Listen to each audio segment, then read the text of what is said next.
selamat siang semuanya. Selamat siang Mbak Donel. Apa sih? Baik, selamat siang semuanya.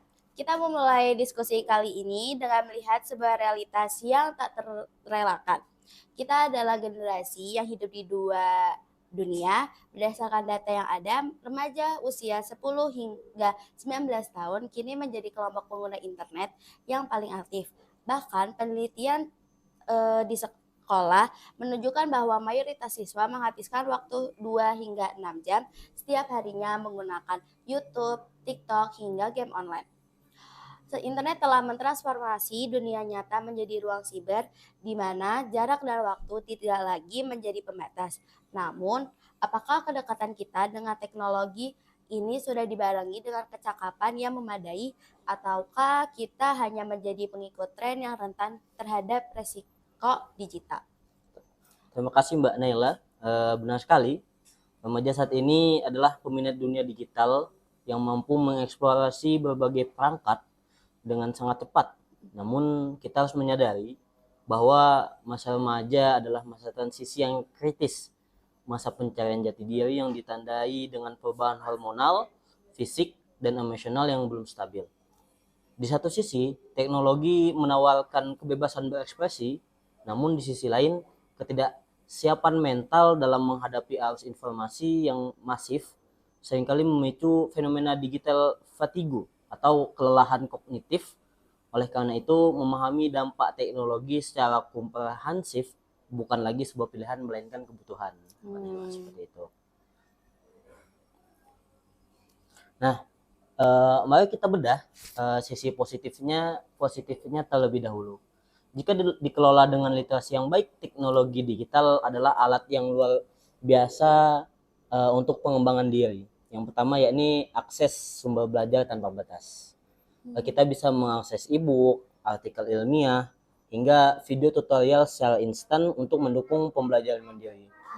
Yang kedua yakni ada pengembangan keterampilan teknis.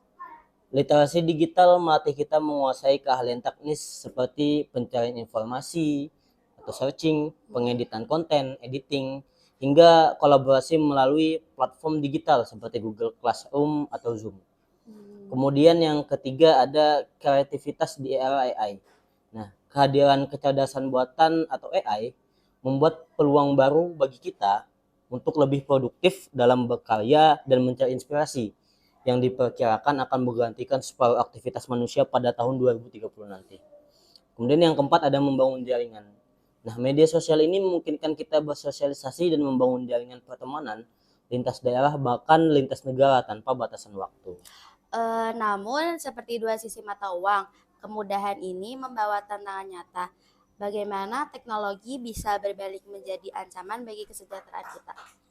Nah, teknologi menjadi ancaman bagi kesejahteraan kita ini, risiko ini muncul ketika literasi digital kita ini rendah.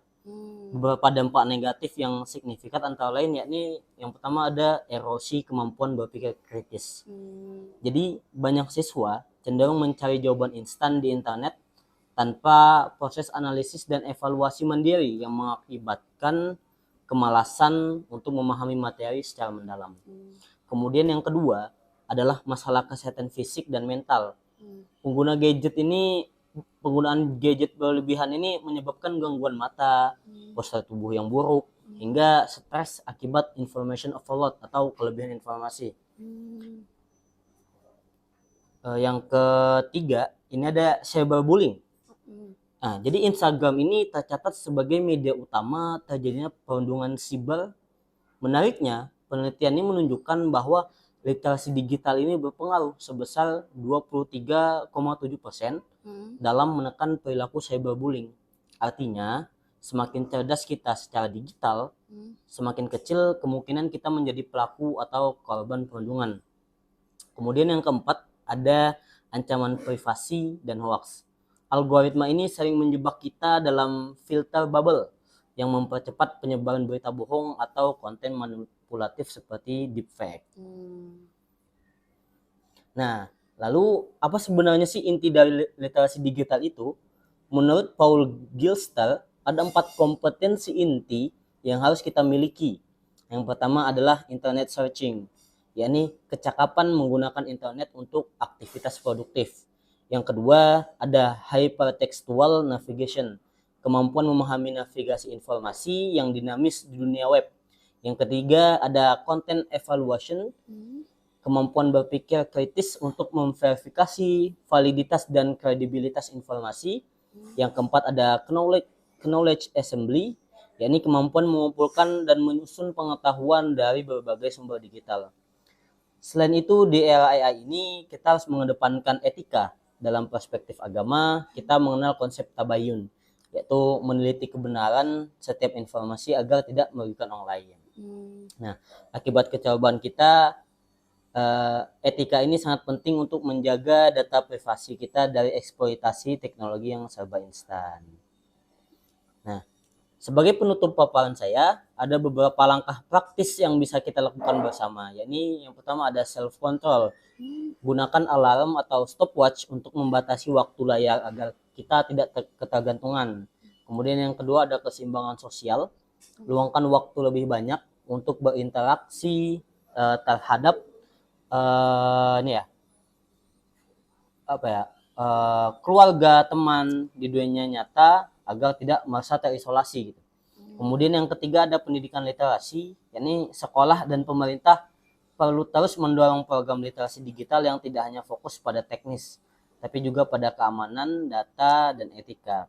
Kemudian ada pendampingan kolaborasi antara guru dan orang tua. Itu sangat penting untuk mengarahkan penggunaan gadget menjadi alat belajar yang terkontrol dan produktif. Wah, luar biasa. Terima kasih kepada Mas Hisham yang telah memberikan materi yang sangat luar biasa ini. Untuk kesimpulan yang bisa kita ambil, teknologi seharusnya menjadi alat bantu, bukan pengganti utama dalam proses kita bertumbuh.